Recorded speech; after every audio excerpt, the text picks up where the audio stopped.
Olá, meu nome é Milka e eu sou a nova mentora do Sementes de Amor e hoje nós vamos estudar o primeiro capítulo do livro Vislumbres da Graça, por Gloria Furman.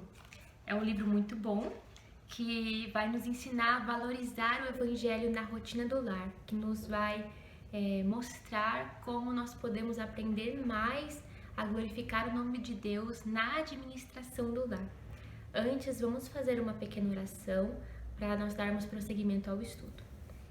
Senhor, meu Deus e meu Pai, estamos aqui na Tua presença, quero Te agradecer por mais um dia de vida. Peço, Senhor, abra a nossa mente, o nosso coração, para que nós possamos entender a Tua vontade. Nos conduz, Pai, neste estudo, eu Te peço. Fala com o coração de cada uma, Senhor, que está me ouvindo. Fala ao nosso coração, fortalece a nossa fé no Senhor, meu Pai. Nós venhamos crescer em graça e em conhecimento, para que cada dia mais nós venhamos Te louvar com a nossa forma de viver, Pai. Assim eu Te peço e Te agradeço em nome de Jesus. Amém. Em 1 Coríntios 10, 31 diz assim: Assim, quer vocês comam, quer bebam, quer façam qualquer outra coisa, façam tudo para a glória de Deus. Então, tudo que nós venhamos fazer, a Bíblia está dizendo que nós temos que fazer para a glória de Deus. A Bíblia diz que nós fomos criadas por Deus para vivermos não segundo a nossa própria vontade, não segundo aquilo que nós pensamos que é bom, mas sim para a glória de Deus, segundo a vontade dEle. Existe uma maneira de como nós devemos viver, que é segundo este padrão, para a glória dEle, segundo a vontade dEle. E a maneira como um cristão vive é bem diferente como a maneira de outras pessoas que não professam da mesma fé vivem, não é mesmo? O Evangelho, nós entendemos que a graça de Deus está misturada com a rotina do lar, está misturada na maneira como nós vivemos, que a graça e o Evangelho nos influenciam no nosso modo de viver. É diferente dos demais porque Deus se importa com a maneira como nós vivemos aqui na Terra. Então, se Deus se importa com a maneira que nós vivemos aqui na Terra, entendendo dessa maneira, nós não vivemos de qualquer jeito, como outras pessoas podem viver. Vivem a vida segundo os padrões que elas mesmas criam, e nós vivemos para Deus. E Deus se importa com a maneira como nós vivemos aqui na Terra. E mesmo nós, sendo donas de casa, Deus se importa com essa maneira, com a maneira como nós administramos o lar, a maneira como nós levamos a vida na rotina de casa. Deus se importa. Nós somos feitas à imagem e semelhança de Deus e criadas com o propósito de glorificar o nome dEle. Então, a autora também nos conduz neste pensamento, dizendo assim, ó: Eu sei que a parte do criada para Ele já está feita, uma vez que nasci e estou viva. Ou seja, quando a gente nasce, quando nós nascemos, Deus já cumpriu uma parte do seu propósito, que é de ser criada para Ele. Então eu, Milka, nasci porque fui criada para Ele. Esse é o propósito de Deus. Então Ele já cumpriu essa parte em mim. Mas a autora continua dizendo assim: a parte que falta, vivendo para Ele, é a parte para a qual eu preciso de ajuda. Então, nós já nascemos, cumprimos com essa parte de que nascemos, fomos criadas para Deus, mas agora nós precisamos ter essa parte de viver. Nascemos, agora temos que saber como viver para Deus. E a nossa rotina do lar, como nós estamos dizendo, pode ser muitas vezes frustrante e quase sempre muito cansativa. E também tem o potencial de nos distrair do nosso verdadeiro propósito, que é glorificar o nome de Deus. Então, ao invés de nós colocarmos o nosso coração nas coisas eternas, colocamos o coração naquilo que é passageiro, naquilo que é terreno. E não devemos agir dessa maneira, porque por isso que nós nos frustramos na rotina do lar. A palavra de Deus nos diz isso em Lucas 12, 34, que diz assim, ó: Pois onde estiver o vosso tesouro, aí está também o vosso coração. Então, o que para você, o que para mim é importante, é mais importante quando estamos cumprindo o nosso dever? que para você é importante? O que você prioriza mais? Onde está o seu coração? Na forma como você lida com a sua família, com os filhos, com o seu marido, na rotina do lar? Qual é a motivação do seu coração quando você cuida da sua casa? É uma coisa que nós temos que refletir a respeito. Eu sei que também muitas pessoas, né? Aliás, a maioria de nós tem uma vida muito preenchida de atividades. Algumas trabalham fora, cuidam dos filhos e são donas de casas. Outras trabalham de forma integral dentro do lar, mas temos todas dificuldades, né? Todas enfrentamos dificuldades, todas passamos por provações, por processos difíceis, né? E a questão é como nós lidamos com essas dificuldades, porque dificuldade todo mundo vai passar e não todo mundo passa. Mas como nós lidamos com essa dificuldade? Como nós enfrentamos ela na rotina do lar, quando elas surgem? Qual que é a nossa reação? Qual que é a nossa forma de lidar com aquilo que vem na nossa frente? A Gloria Furman, a autora do livro, né? Ela dá um exemplo da vida dela com relação ao marido. Que ela diz que o marido dela deixou um copo sujo em cima do balcão. Um copo que estava incrustado de uva. E ele não enxagou, não jogou uma aguinha lá e deixou de molho para poder ficar mais fácil depois da própria esposa limpar. Ele deixou lá de um dia para o outro, não sei, e secou aquilo. E ela, esfregando, rangendo os dentes, teve que fazer um esforço a mais, que não era necessário, né? Porque lavar um copo podia ser um pouco mais fácil, mas ela teve que esfregar um pouco mais, ter um esforço maior de esfregar aquele copo. E ela rangia os dentes e resmungava no coração dela, dizendo: eu não tenho tempo para isso. E quando ele passa na frente dela, passa perto dela, ela solta de uma maneira irônica, cheia de orgulho, e trata ele de uma maneira ríspida, dizendo: nossa, espero que eu consiga limpar este copo que você não enxagou. De uma forma bem irônica. E mesmo depois que ele se desculpa com ela, se desculpa para ela ainda permanece com o coração endurecido, ela ainda permanece rixosa, rigorosa, intolerante com a atitude do marido. E quantas vezes que nós não agimos dessa maneira, talvez não da mesma maneira como a Glória, como a autora do livro, mas deixamos transparecer aquilo que está de fato no nosso coração, revelamos o que de fato é o nosso coração, o pecado que está nele. Nós somos impacientes e cheias de orgulho, cheias de si, e porque nós nos sentimos na razão. Então, porque nós estamos na razão, nos sentimos no direito de ofender, no direito de falar de forma intolerante, e porque as coisas não saíram da nossa maneira, do jeito que nós queríamos, então nós falamos algo, repreendemos, falamos de forma contrária àquilo que a palavra de Deus nos ensina de fato, né? E lá em 1 Coríntios 13, do 4 ao 8, diz para nós o quê? O amor é paciente, o amor é benigno, não se vangloria, não procura seus próprios interesses. Tudo sofre, tudo crê, tudo espera, tudo suporta.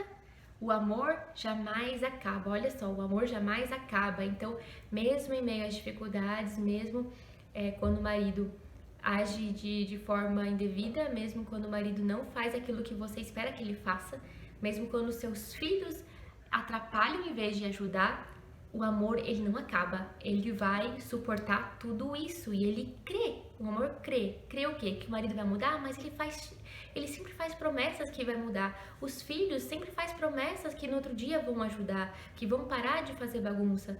Mas crê no quê? O amor crê em Deus, crê em Jesus, no Espírito Santo que nos transforma, porque nós somos pecadores e nós precisamos sermos transformadas. Então, o amor crê. Nós notamos, então, que nós estamos sempre falhando. Então, diante disso, o livro nos faz refletir algo. Se falho todos os dias, que esperança há para mim em entregar minha vida em sacrifício como Jesus fez, quando não consigo amar os outros ao fazer algo tão simples como lavar um copo? Como posso viver para Cristo se não consigo fazer uma coisa tão simples por amor? É justamente isso. Como posso dizer que sirvo a Deus, que sirvo a Jesus, se não consigo amar o meu próximo? Como posso dizer que amo a Deus se não amo o meu próximo?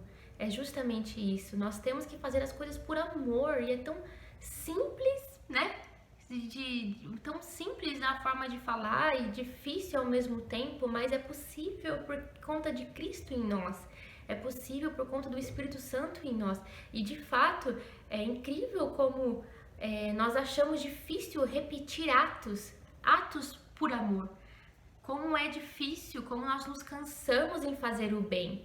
Como aquilo que deveria ser prazeroso, aquilo que deveria ser gostoso de se fazer é pesaroso, é pesado, é difícil, é cansativo. Fazer o bem é chato, é cansativo. Então, o ruim de pensarmos que estamos sofrendo, ai, não aguento mais minha vida de faxina, não aguento mais minha vida de limpar, de organizar, de administrar, de ser mãe e de ser esposa. O ruim disso, de pensarmos dessa maneira, é que nós nos colocamos em posição de vítima, nós começamos a ter autopiedade de nós, né? Achamos que Deus fez as coisas de maneira errada e que Ele está nos castigando, que Ele colocou um fardo muito grande e que não deveria ser dessa maneira. Nós começamos a reclamar da maneira como Deus criou nós e as coisas, né? Nós começamos a achar que Deus fez as coisas errado. E começamos a ser ingratas, achando que não deveria ser dessa maneira. Mas não, essa é a nossa vida, esse é o nosso dia a dia, é a realidade, é a vida comum, é a vida que Deus nos deu, é assim que Ele quer, é assim que Ele nos abençoa, nos transforma, é assim que Ele nos ensina, é assim que nós conhecemos Ele também, o caráter dEle. Tudo isso faz parte daquilo que Deus nos deu, existe um propósito para isso. E isso é pecado, né? A forma como de pensar assim é pecado. Então a diferença, na verdade, está na forma como nós enxergamos isso. Se Deus governa a sua vida, então Ele também faz parte do seu dia a dia. Então Ele fará parte da sua rotina. E se Ele também governa a maneira como você administra seu lar, isso quer dizer que, na verdade, você está vivendo nele. Agora, se Deus não governa o seu dia a dia, se Ele não faz parte da sua rotina, da sua administração, da maneira como você fala com seu marido, no seu trabalho, com os seus filhos, se Ele não faz parte disto, então quer dizer que, na verdade, Ele não governa a sua vida.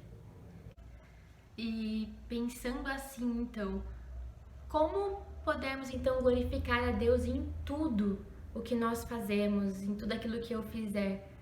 Como nós mencionamos no início do estudo, né?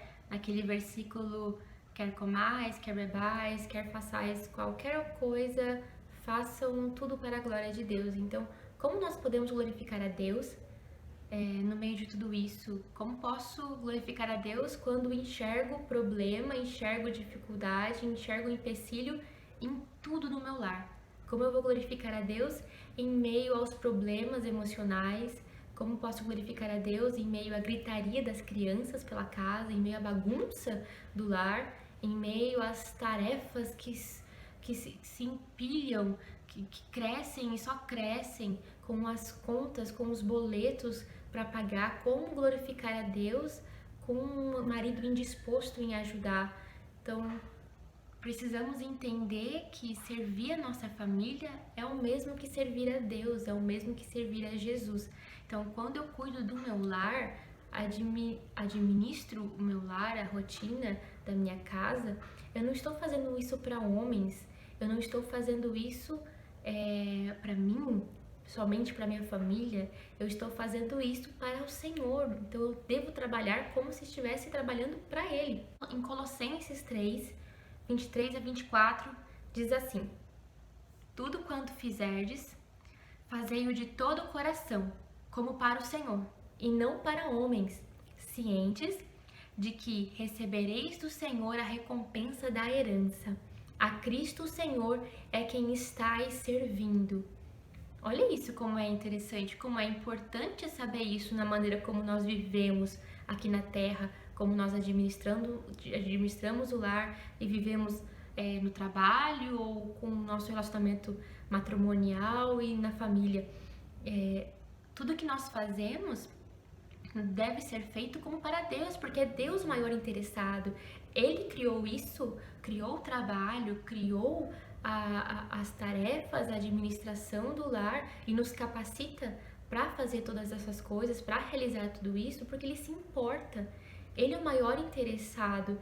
Ele é o nosso chefe. É a Ele que nós devemos se justificar. É a Ele que nós devemos todo o nosso esforço.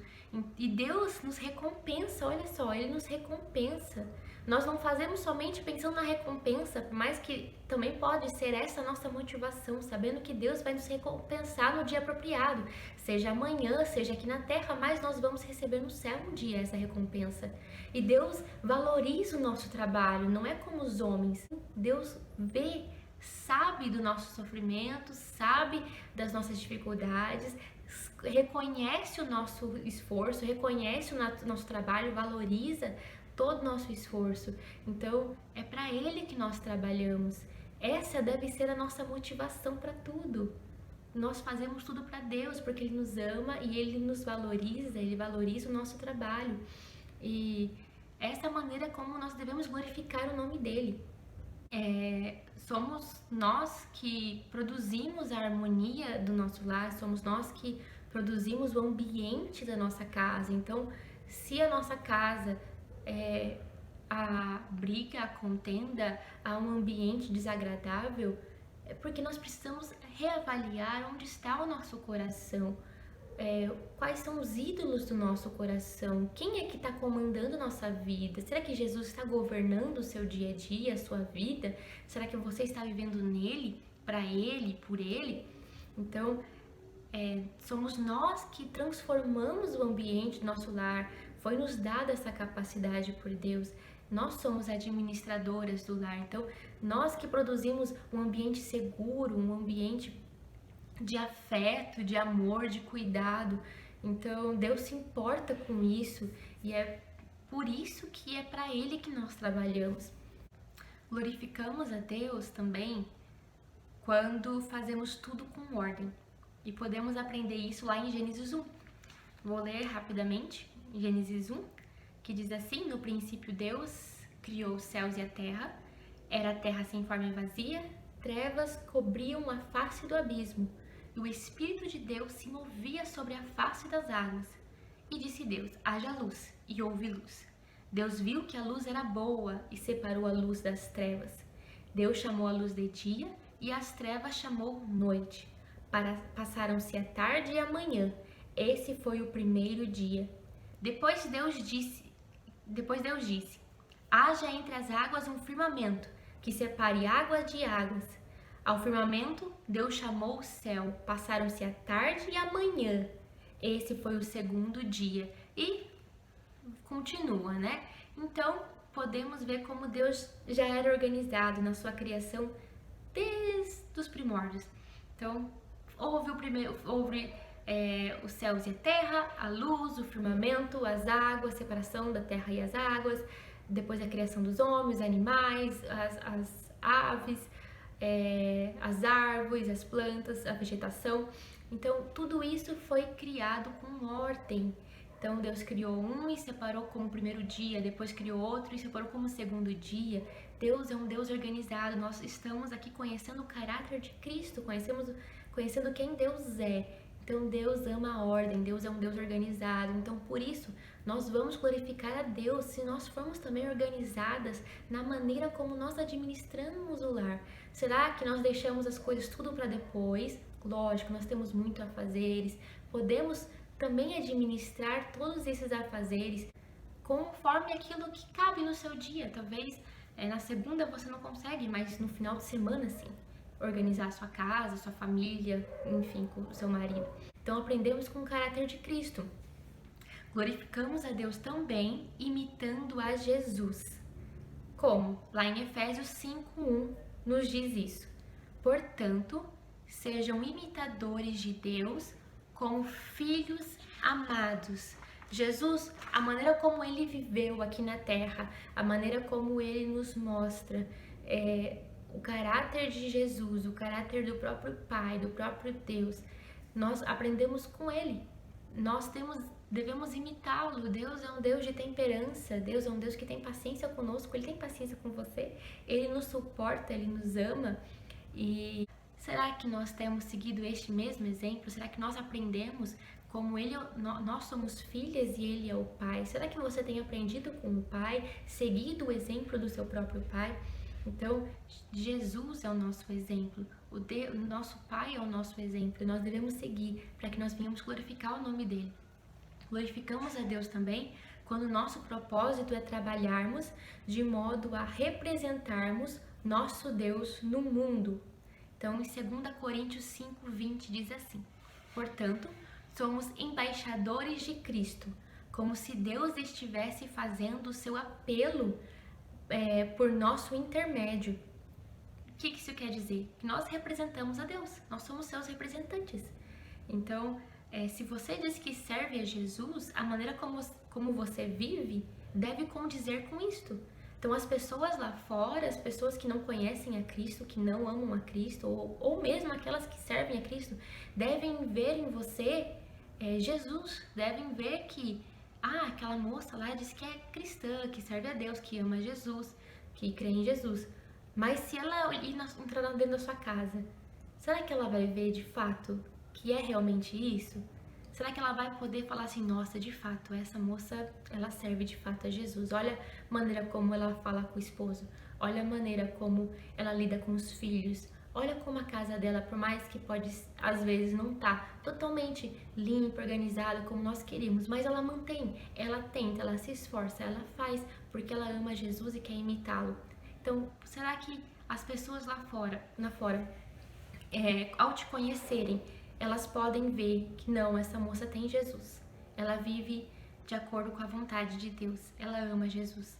Então, é justamente isso, nós glorificamos a Deus sendo representantes dele. Nós estamos levando o nome de Cristo não somente no nosso coração e na nossa boca ao proferirmos, mas na nossa maneira de viver no mundo, na nossa casa, no nosso lar, com os nossos filhos e família, no nosso trabalho, aonde nós estivermos, nós somos representantes. E o nosso objetivo final é glorificar a Deus e nos satisfazermos nele sempre. É ter prazer em Jesus, em servir a Deus e conhecê-lo. Então, esse é o nosso propósito, é glorificar o nome de Deus e ter prazer nele, e se alegrar em Deus, e nos satisfazermos nele. E mesmo em meio à correria, das fraldas sujas, do serviço que se sobrecarrega, das louças, das roupas para passar, nós podemos desfrutar da graça de Deus, nós podemos aprender com Deus, amar a Deus, conhecer a Deus, experimentar a graça de Deus na rotina do lar. E como nós podemos experimentar a graça de Deus, como nós podemos experimentar a graça de Deus na rotina do lar, como nós podemos conhecer e aprender com Deus na correria do dia a dia, nos problemas diversos que nós enfrentamos, né? Então, em Tito, nós podemos aprender com a mulher dele, de Tito 2, que diz assim, as mulheres devem ser sérias em seu proceder, não caluniadoras ou escravas de vinho. As mulheres devem ser sensatas, honestas, boas donas de casa, bondosas e submissas ao marido. Devem ser mestras do bem, a fim de instruírem as jovens recém-casadas a amarem ao marido e a seus filhos. Então, Tito não é uma lista de regras pronta e fácil para que nós venhamos obedecer, até porque nós não conseguimos colocar tudo isso em prática sem que o nosso coração de fato seja transformado. É a graça de Deus que nos santifica, que nos transforma, é o Evangelho que faz esse trabalho na nossa mente, primeiramente, no coração, e passa a ser no nosso comportamento, no nosso sentimento. Então, no livro, a autora nos explica justamente isso, que quando olho para a cruz e vejo que Deus não poupou o seu próprio filho por mim e aguardo por sua promessa de glória futura, ele nos dá o poder de limpar com alegria a bagunça do meu marido, que se esqueceu de enxaguar o copo e não ferver de raiva atacando-o verbalmente. Então, o próprio Cristo, quando nós entendemos o Evangelho, nós olhamos para a cruz e vemos aquilo que Cristo fez por nós, que Deus não poupou o próprio Filho dele para nos salvar, para nos perdoar dos nossos pecados, que são muitíssimos. E pecados passados, presentes e os futuros. Então Jesus pagou por todos estes pecados, por todos os pecados que nós cometemos agora e iremos cometer ainda. Então Deus não poupou o próprio Filho dele. Então, olhando para a cruz e vendo essa graça maravilhosa na qual nós não merecemos, nós não somos dignos, independente do que nós venhamos fazer, nós nunca poderíamos merecer este amor e poderíamos merecer essa salvação, porque nós somos muito falhos. Então, quando olhamos para o próprio Cristo, isso nos dá força para limpar a casa, isso nos dá força para lidar com o marido, com os filhos, de forma alegre, de forma que nós conseguimos sermos transformados no nosso proceder. E descobrimos, na verdade, que o nosso maior problema, na verdade, não é a louça suja lá na pia. O nosso maior problema não é as coisas terrenas, as coisas da casa, mas sim o pecado em nosso coração. Este é o maior problema que nós devemos enfrentar. Não é a rotina, não é o dia a dia, não é o marido, não são os filhos, não são pessoas, não são nada daquilo que foi criado, mas sim o pecado no nosso coração.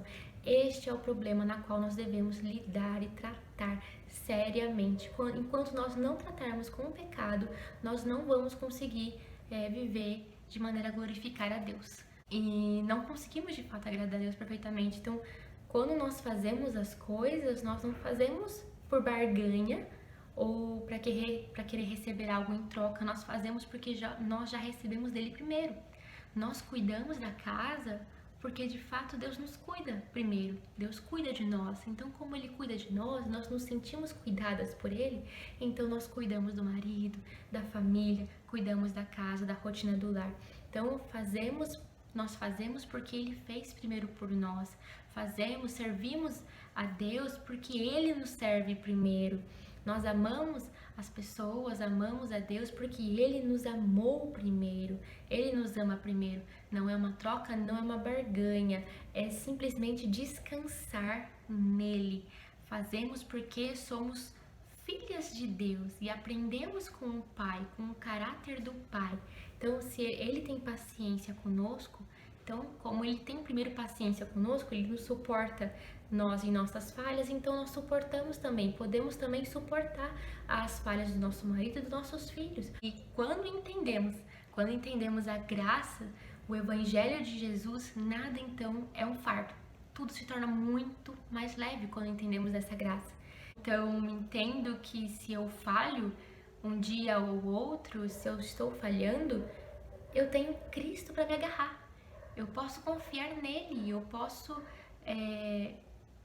abraçar ele, correr para ele, sabendo que amanhã eu posso levantar e as misericórdias dele se renovam outra vez sobre a minha vida e assim eu posso tentar de novo, e de novo, e de novo, e de novo, porque eu estou segura em Cristo, porque eu me agarro na fé em Cristo Jesus, no trabalho, na justiça que ele realizou em mim e por mim, na cruz e na obra que ele completou, perfeita.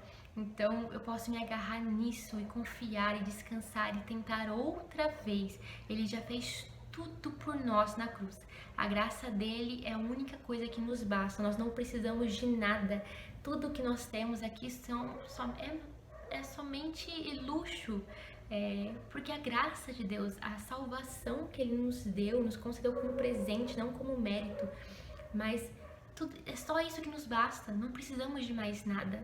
É extra, o resto, tudo que ele tem feito por nós agora é generosidade, é porque ele é um Deus generoso e porque ele nos ama e quer o nosso bem, mas a graça dele é o que nos basta de fato. Então, Não preciso provar nada pra ninguém. Eu não preciso provar nada pro meu marido, pros meus filhos, pras pessoas lá fora, pra minha família, pros parentes, pra quem for. Não preciso provar nada, nem pra mim mesma. Não preciso provar nada. Porque o próprio Cristo já provou por mim e pra mim. Já fez tudo o que deveria ser feito. Então agora a única coisa que eu posso fazer e faço é descansar nele. E é essa alegria no Senhor que nos fortalece, nos motiva e nos transforma. E agora sim nós podemos ver a rotina da casa não como um campo de batalha, mas uma oportunidade de aprender. Nós podemos ver a rotina do lar, a administração do lar com Deus, como um relacionamento. Eu posso me relacionar com Deus, a minha vida agora se transforma num culto. A minha rotina do lar agora se torna em adoração. Meus afazeres, minhas tarefas são só adoração a Deus, são um meio de adoração, de louvor a Deus. Então, enquanto eu limpo, eu estou adorando, eu estou glorificando o nome dele. Então, quando eu trato bem meu marido, quando eu trato bem os meus filhos, quando eu estou dobrando roupas, quando estou secando louça, tudo isso é demonstração de obediência, de gratidão, aquilo que Deus já fez por nós e ainda faz e vai fazer, e por amor ao nome dele. Então, a nossa vida com Cristo, a nossa adoração não depende da calmaria, do sossego, de uma casa limpa. É através dessas coisas e apesar disso que o nosso culto com Deus acontece. Você não precisa simplesmente parar a sua rotina, parar os seus deveres, seus afazeres, suas atividades, sentar com a sua xícara de chá, de café e se relacionar com Deus. E ali, de repente, a sua vida, você vai aprender, você vai ser transformada, vai ser santificada. Não é só nesse período que acontece, mas é principalmente nos períodos difíceis, na vida ordinária, na vida comum, que a sua vida é transformada, que a sua vida acontece, que você vai experimentar da graça de Deus, que você vai conhecer mais de Deus e do caráter dele. É ali que você vai ter um relacionamento com Deus. Você não precisa de filhos calados, de um marido distante, de uma casa limpa, para que o seu relacionamento com Deus floresça, cresça, se fortaleça. Mas a sua vida com Deus acontece em todo momento, a todo instante. Então, é descansar em Deus, e é aqui que eu finalizo. É descansar em Deus enquanto obedecemos. É no ministério que Deus nos deu, o lar. O lar, a rotina, a administração, a família é um ministério. E Deus nos deu e nos capacitou para isso. Então, descanse nele, obedecendo a ele.